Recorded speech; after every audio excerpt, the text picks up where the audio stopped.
Deputation ఈయన వచ్చేసి ధీరజ్ కుమార్ అని చెప్పేసి వేరే మున్సిపాలిటీ నుంచి సీనియర్ అసిస్టెంట్. ఇతను నలుగురం తప్పక ఇంకా మిగిలిన వాళ్ళందరూ out sourcing staff, only out sourcing.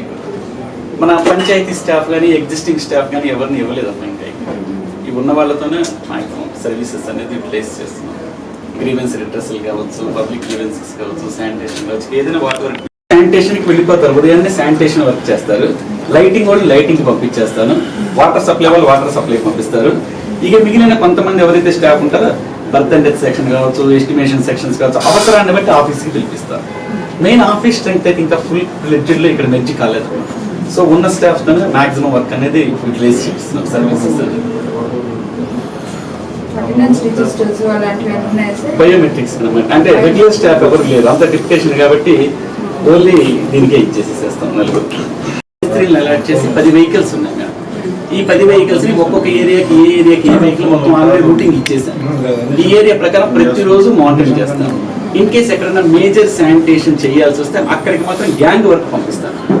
మన శానిటేషన్ ఐటమ్స్ కి అవసరమైన మెటీరియల్ కావచ్చు, ఆఫ్రాన్స్ కావచ్చు, బ్లీచింగ్ కావచ్చు, సున్నం కావచ్చు, అన్ని అవైలబిలిటీ ఉన్నాయి. సీజనల్ డిసీజ్ కి ఇబ్బంది లేకుండా ముందుగానే స్ప్రేయింగ్ ఒకటి ఆర్డర్ పెట్టాను మేడం. అదొకటి వస్తే కనుక నేను అది వేరే చోటు నుంచి రావాలి, నాకు ఇక్కడ మంచిది దొరకటం లేదు. ఫాగింగ్ కన్నా కూడా స్ప్రేయర్ అయితే లార్వా చచ్చిపోద్దమ్మా. అదేంటంటే 1 లీటర్కి 1 ml పడితే చాలు. ఫాగింగ్ వల్ల ఏమవుతుందంటే ఈ పొగ వచ్చినందువల్ల మళ్ళీ మనము దోమల లోపలికి వెళతాయి తప్ప పెద్దగా పబ్లిక్ కి ఉపయోగపడేది తక్కువగా ఉంది. అందుకే మాక్సిమం స్ప్రేయర్స్ ద్వారానే శానిటేషన్ చేపిస్తున్నాను. వీటిల్లో ఇప్పుడు ఏదైతే మనం చెత్త కుప్పల్లోంచి తీస్తున్నామో దాని మీద కంపల్సరీగా బ్లీచింగ్ స్ప్రే చేపిస్తున్నాను. అంటే మనం వేస్టేజ్ తీసిన తర్వాత వెంటనే రిమూవ్ చేస్తే రోడ్స్ మొత్తం పాడైపోతుంది మేడం. వాటి వల్ల అది కొంచెం వెట్ది డ్రై అయిందాక దాని మీద బ్లీచింగ్ చేపిస్తాను. అలాగే ఇప్పుడు సీజనల్ డిసీజెస్ వస్తున్నాయి, దీని మీద వచ్చేసి వాటర్ కంటామినేషన్ జరగకుండా శాంపిల్స్ ట్రై చేస్తున్నాను. మా ల్యాబ్ కిట్స్ అవన్నీ తెప్పిస్తున్నాను. నిన్నే మీటింగ్ కండక్ట్ చేసుకున్నాను.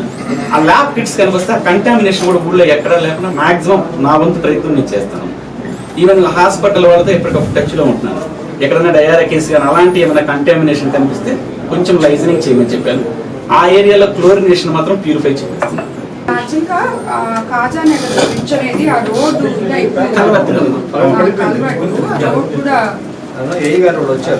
అది ఇరిగేషన్ వాళ్ళు వచ్చి వెరిఫై చేసుకుని వెళ్ళారు. వాళ్ళు ఎస్టిమేషన్ ప్రిపేర్ చేస్తామన్నారు మేడం.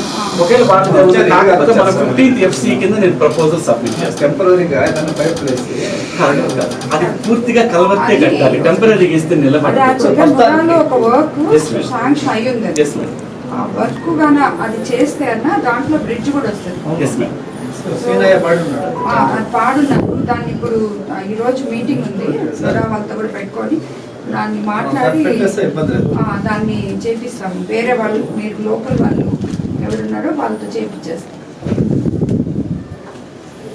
ప్లాన్ బుచ్చిరెడ్డిపాలెం అది చేస్తాను కొంచెం టైం కావాలంటే కన్సల్టెన్సీ. నేను 3 నెలల క్రితం ఎలక్షన్ కోసం వచ్చాను, బట్ ఒక ఐడియా అయితే వచ్చిందమ్మా. కొంచెం నాకు టైం ఇస్తే నేను ఒక DPR లాంటిది ప్రిపేర్ చేసి మీకు పర్సనల్గా ఇస్తాను తప్పకుండా. This is the merits. Duty election కూడా నోడాలో 55 లక్షలు శాంక్షన్ అయ్యి ఉంటాయి కదా. డ్రైన్ వర్క్ ఒకటి ఖాజా నగర్ లో 3 బిట్లు ఉంటాయి. 55 లక్షలకి 3 బిట్లు ఉన్నాయి. వాళ్ళు కౌన్సిల్ ఏం చెప్తుంటే మా బళ్ళేదు ఇచ్చేస్తాం చేసుకోమని అంటున్నారు. వాళ్ళు కూడా బళ్ళేదన్నారు. అది కానీ మీరు మాట్లాడగలిగితే అది స్టార్ట్ చేస్తాం.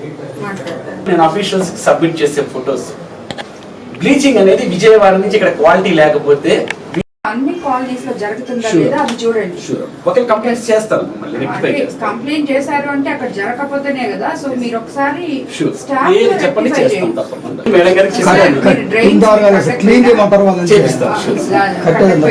ఇప్పుడు ఎవరు కట్టినా కూడా కట్టేశారు, అయిపోయింది అదంతా. దాన్ని ఏం చేస్తే రెక్టిఫై చేయగలరో, జనానికి ఏం చేస్తే ఇబ్బంది లేకుండా ఉంటుందో అది చేయండి. ఎందుకంటే వాళ్ళు కంప్లైంట్స్ చేస్తున్నారు కాబట్టి మేము ఇక్కడికి వచ్చి విజిట్ చేయాలని చెప్పి వచ్చాను నేను. సో మీరు ఎవరికి కూడా ప్రజలకి ఎటువంటి ఇబ్బంది లేకుండా మనం ఏం చేయగలమో, ఏ మారుమూల ప్రాంతాల్లో మీరు ఇంకా ఎక్కువ ఇనిషియేటివ్ తీసుకోవాలి. ఎందుకంటే వాళ్ళ ఇంటి ముందరే కాలువలు ఎక్కువ ఉన్నాయి. వాళ్ళే రేపు వర్షాకాలం వస్తే ఆ నీళ్లు పోక చాలా ఇబ్బంది పడతారు. అలాగే శానిటేషన్ కూడా వాళ్ళకి వెరీ ఇంపార్టెంట్. సో కాబట్టి మీరు తప్పకుండా ఇమీడియట్ యాక్షన్ తీసుకొని ముందు కాలువలు క్లీన్ చేయడం, డ్రైనేజ్ మొత్తం క్లీన్ చేయడం, తర్వాత శానిటేషన్, ఫాగింగ్ కూడా ప్లాన్ చేసి ఫాగింగ్ చేయించండి. సో ఇవన్నీ ఇమ్మీడియట్గా చేస్తాం. ఒక డ్రైన్స్ కూడా మాత్రం మేజర్ ఇష్యూ ఉందమ్మా, అది కొంచెం డ్యామేజ్ చేయాల్సి వస్తుంది. అవి ఒక్కసారి నేను మాట్లాడి కూడా వాళ్ళతో కూడా కలిసి ప్లాన్ చేసి ఇప్పుడు మీరు చెప్పిన 3 డ్రైన్లు మేజర్ అమ్మా, levels plan of action first మాకు చెప్పండి. దాన్ని బట్టి ఎవరితో మాట్లాడాలన్నా మాట్లాడదాం. ఏది చేయాలన్నా వాళ్ళతో కూడా అక్కడ పీపుల్ ఎవరన్నా లీవ్ చేస్తుంటే లోకల్ పీపుల్ వాళ్ళకి ఇబ్బంది లేకుండా వాళ్ళతో మనం డిస్కస్ చేసి చేద్దాం ఏదైనా. అంటే ఇమ్మీడియట్ గా పోయి మీరు మళ్ళీ ఎమ్మెల్యే గారు చెప్పారు దీన్ని తీసేయమన్నారు, ఈ కాలు బాగా చేయమన్నారు, అవన్నీ ఉండవు. వాళ్ళతో మాట్లాడి వాళ్ళకి అమికబుల్ గా వాళ్ళకి ఏం కావాలో ఎలా చేయాలో వాళ్ళు ఇబ్బంది పడకుండా చేయాలి ఏది చేస్తారు. సో దానివల్ల మీరు ఇవన్నీ ఇనిషియేటివ్ తీసుకొని చేయండి.